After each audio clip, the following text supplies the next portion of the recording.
So, I've been doing kind of a decent job, at least recently, of reacting and reviewing to more albums and singles as they come out.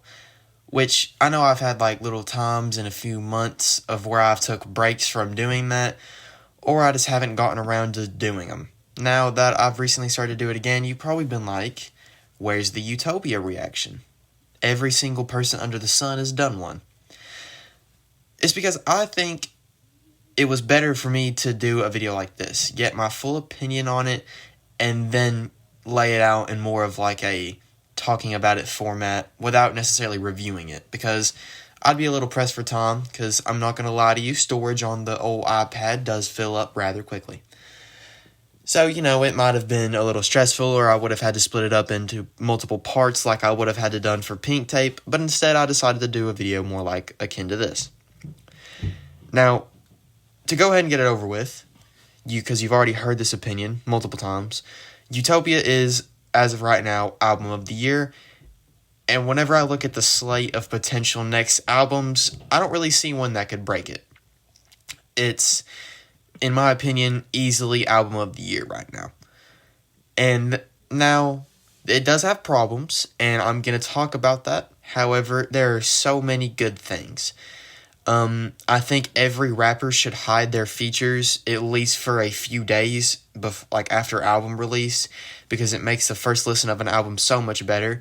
You have no idea how happy I got when I heard, for example, I didn't get too happy when I heard Drake on Meltdown, because I knew Drake was going to be on the album at some point, but it's still nice to have the surprise of not knowing.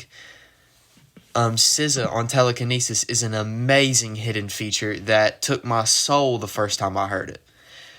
I think every rapper should do this, especially when they have as high as caliber features as Travis Scott gets. I think the album, literally from start to finish, really doesn't miss a beat. Now, one of the problems that I do have is that this album feels a lot less connected under a theme than, let's say, Astroworld does. Astroworld, like Travis Scott said, was meant to be supposed to feel like an amusement park, and you can definitely feel that as you're listening to it a lot better than you can feel really anything on Utopia. I mean, you definitely get feels of certain themes, but they're not connected very well.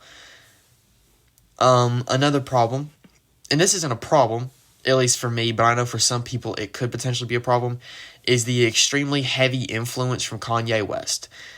Now, I don't necessarily see, you can always kind of hear Ye inspiration on Travis Scott songs and albums, but this is very apparent with, for the biggest example, Modern Jam and Circus Maximus, literally using pretty much the exact same beats. Now, for me personally, I'm not going to really listen to those songs too much, because on my own opinions about them, except Modern Jam. I think Modern Jam is a banger. But I really like the song. I don't really like Circus Maximus, but I do think it's a good song. It doesn't bother me as much as I feel like some people are letting it bother them. However, there does come the problem where you can't really give Travis credit for all this creativity when it's the exact same song from another person, just with a whole new flavor.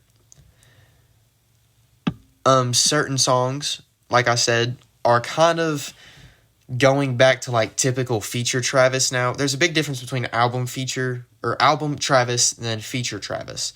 Album Travis is a lot better than feature Travis, and what I mean by feature Travis is Travis featuring on other songs. Utopia Twins is an absolute banger, and I love the song, but I do feel like it kind of dwindles down back to that. Which, by the way, Rob49 has a great verse on that song, and I hope he kind of gets the Don Toliver treatment and starts kind of having a breakout career because of that. It might not be as big of a break as Don Toliver had, because Don Toliver literally had one of the best songs on the album because of the life and excitement of his verse.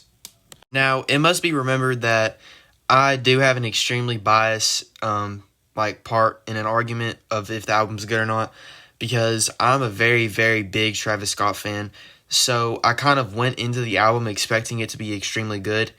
However, I did completely understand why some people were worried by the single K-Pop, which is featuring The Weeknd and Bad Bunny.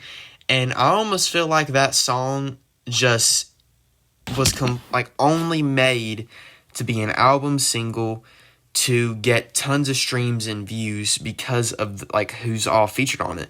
You literally have 3 of the biggest names in rap, or really music in general, on the same song, which is crazy. And you know it got good radio play, and you know it helped boost streams.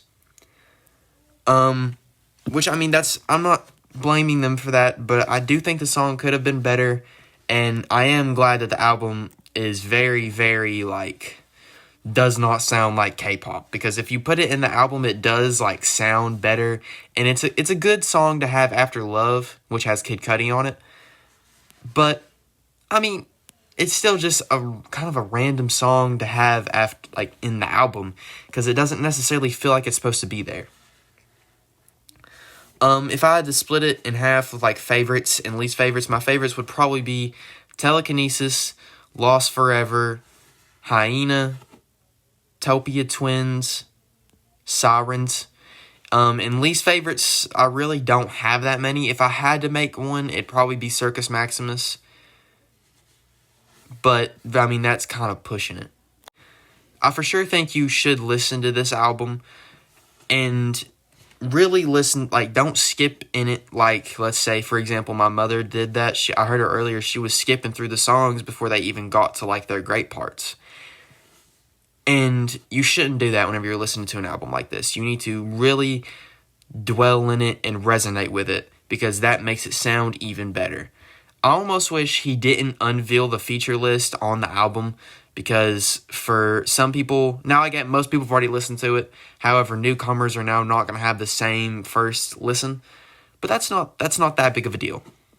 It's really not. Because unlike on Astroworld, where you kind of feel like the features are an extremely big part of it, the features are a big part of Utopia, obviously, but Travis really showed up for this project. There's no real, and this also is benefited by no real hooks on the album. There's no real song besides K-pop. I think K-pop was an attempt at a hit, but there's no real song that has a hit type formula some of the songs on Astroworld did. There's no real hooks. It's kind of just a straightforward experience, which I do like. I think Travis is really, really good at that. Just let the beat and let the vocals flow along. Don't worry about a hook or anything like that. Just keep going. Oh, and by the way, I forgot to say it earlier. I Know is a top 5 Travis Scott song, and I know people might not be ready for that conversation, but I am, because it is a fantastic song.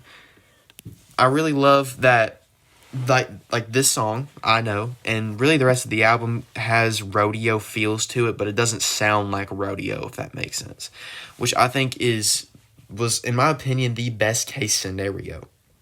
If I had to give the album a out of 10 rating, I'd absolutely give it a 9. And in my opinion, it's going to go down as album of the year.